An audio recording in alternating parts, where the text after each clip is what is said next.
오늘 아모스 4장에서는 이스라엘의 죄악에 대한 책망과 임박한 심판에 대한 예언이 나옵니다. 3장부터 6장까지 이스라엘을 향한 심판 예언이 계속 이어지는데 오늘 4장도 그 중에 일부입니다. 먼저 1절로 5절까지는 이스라엘의 대표적인 죄악 두 가지가 소개됩니다. 하나는 왕과 귀족들과 또 힘 있는 권세자들이 가난한 백성들을 빼앗고 폭력을 행사하는 죄입니다. 오늘날로 치면 사회 상류층이 사회적인 불평등을 조장하고 약자들에게 적극적으로 이익을 취하는 행동을 말합니다. 사마리아에 거주하는 권세자들을 바산의 암소다 하고 비유적으로 칭합니다. 바산은 갈릴리 호수 동편에 기름진 산악지대를 말합니다. 이곳에 거하는 암소들은 아주 살지고 기름집니다. 당시에 이스라엘은 오랜 가뭄과 전쟁으로 사회 전체가 고통받고 야위어 가고 있었습니다. 이러한 가운데서도 귀족들은 바산의 암소처럼 백성들의 고혈을 빨아서 탐욕스럽게 스스로를 살찌우고 아주 넉넉한 생활을 자랑하며 살아가고 있었습니다. 이 왕과 귀족들은 결국 하나님의 심판을 받아서 외적에게 끌려가는 처지가 될 것입니다. 이 귀족들을 안전하게 지켜줄 것처럼 생각되었던 성벽은 여지없이 무너져 내릴 것입니다. 실제로 아모스의 이 예언이 있고 난 뒤로 약 40년 후인 주전 722년에 사마리아 왕궁은 아수르의 침략에 의해서 멸망되고 많은 귀족들이 포로로 끌려가게 되었습니다. 지금 이스라엘의 가장 큰 죄로 이 가난한 사람을 압제하는 죄를 지적하는 것은 이 율법의 핵심이 어디에 있는가를 우리에게 잘 가르쳐 줍니다. 율법의 핵심은 하나님께서 우리에게 요구하시는 삶의 가장 중심에는 바로 이웃 사랑이 있습니다. 하나님께서 우리에게 살기를 원하시는 그 거룩한 삶은 바로 우리 주변에 연약하고 가난한 자들을 돌보며 살아가는 것입니다. 오늘날에도 우리 그리스도인들이 이런 죄를 범하고 있지는 않은지 돌아봅시다. 우리 교회에 있는 연약한 성도들을 돌보는데 게을리하진 않습니까? 사회적인 약자들을 무심하게 여기고 나와 내 가족들의 안정만을 추구하며 살아가지는 않습니까? 오늘 이 말씀을 통해서 스스로를 돌아보고 가난한 자를 섬기는 대로 거룩한 삶으로 나아가는 여러분들이 되시길 바랍니다.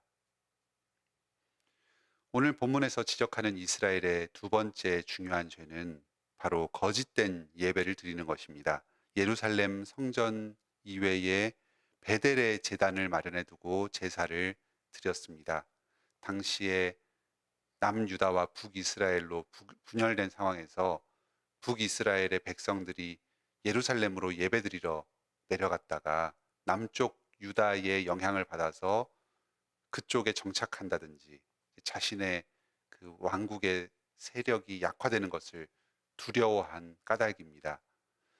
그리고 또 여호수아 당시에 가나안 정복 기지가 있었던 그 여리고성 맞은편에 있는 그 길갈 지역에도 또 다른 제단이 있었던 것 같습니다. 이들은 여기서 끊임없이 제사를 드렸습니다. 아침마다 제사 드리고 또 3일마다 11조를 드렸습니다. 그리고 자원제, 자발적으로 바쳐드리는 제사에 해당하는 수은제와 낙헌제를 계속해서 드렸습니다.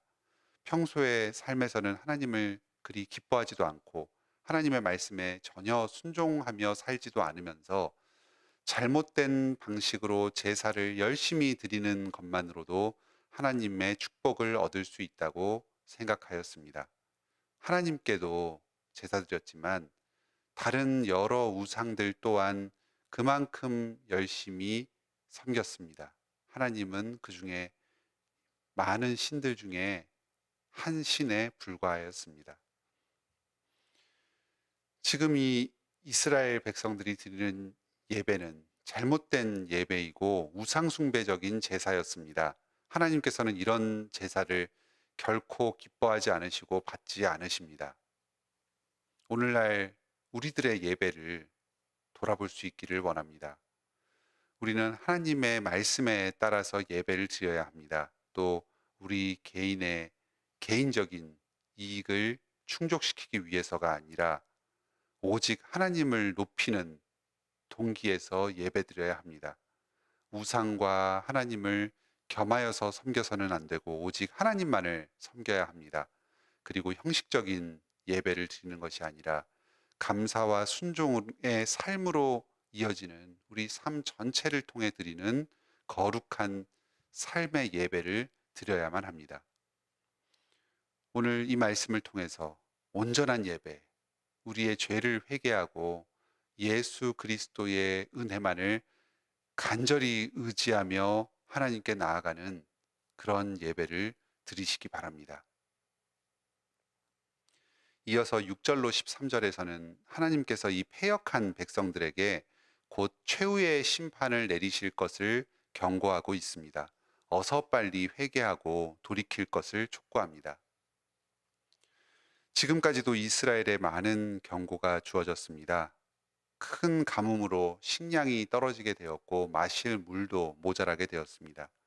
이 본문 6절에서 너희 이를 깨끗하게 한다 하는 말씀은 먹을 것, 씹을 것이 없어서 입속이 깨끗하고 또 이빨이 깨끗하여질 것이라는 말입니다.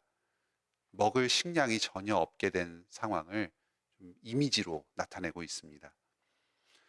얼마 자라지 않은 곡식들, 얼마 남지 않은 열매들에도 깐부기와 팥중이 재앙이 찾아왔습니다.